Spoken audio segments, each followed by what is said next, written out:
চিংড়ি মাছের দুর্দান্ত একটি রেসিপি আজকে আমি আপনাদের সাথে শেয়ার করব। না, এটা কিন্তু চিংড়ির মালাইকারি নয়, এটা চিংড়ি পোস্ত।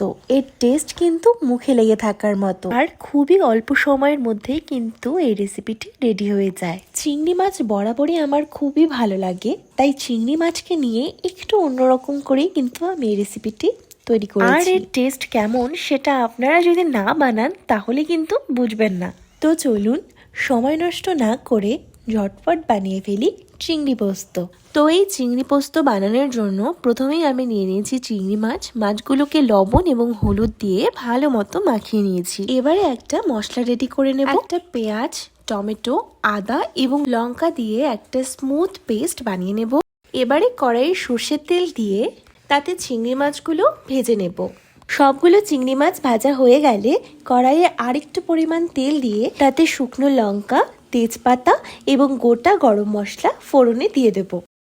এবারে যে পেস্টটা রেডি করেছিলাম সেই পেস্টটি এর মধ্যে দিয়ে দিচ্ছি। এবারে কিছু গুঁড়ো মশলা অ্যাড করব, যার মধ্যে রয়েছে হলুদ গুঁড়ো, লবণ, জিরে গুঁড়ো এবং লাল লঙ্কার গুঁড়ো।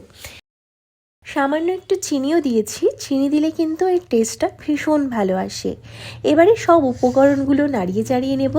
এবারে সব উপকরণগুলো ভালো মতো মিশিয়ে নেব এবং মশলার গা থেকে যতক্ষণ না অবধি তেল বেরিয়ে আসছে মশলাটাকে বেশ ভালো মতো কষিয়ে নেব। মশলাগুলো কষানো হয়ে গেলে চিংড়ি মাছগুলো এর মধ্যে দিয়ে দিয়েছি।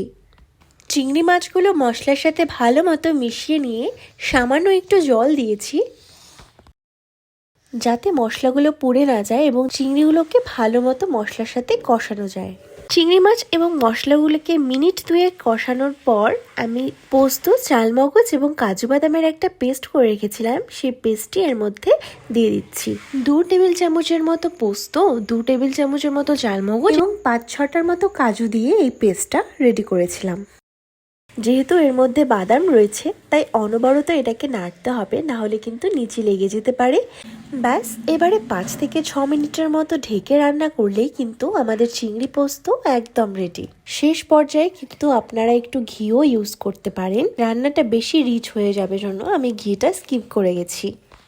তো এই ছিল আজকের রেসিপি। দেখা হচ্ছে অন্য কোনো একটি রেসিপি নিয়ে। ততক্ষণ অবধি ভালো থাকবেন, সুস্থ থাকবেন এবং আনন্দে থাকবেন। ধন্যবাদ। আর আমার এই রান্নাটি যদি আপনাদের ভালো লেগে থাকে প্লিজ লাইক, কমেন্ট করবেন এবং আমার চ্যানেলটি সাবস্ক্রাইব করতে ভুলবেন না।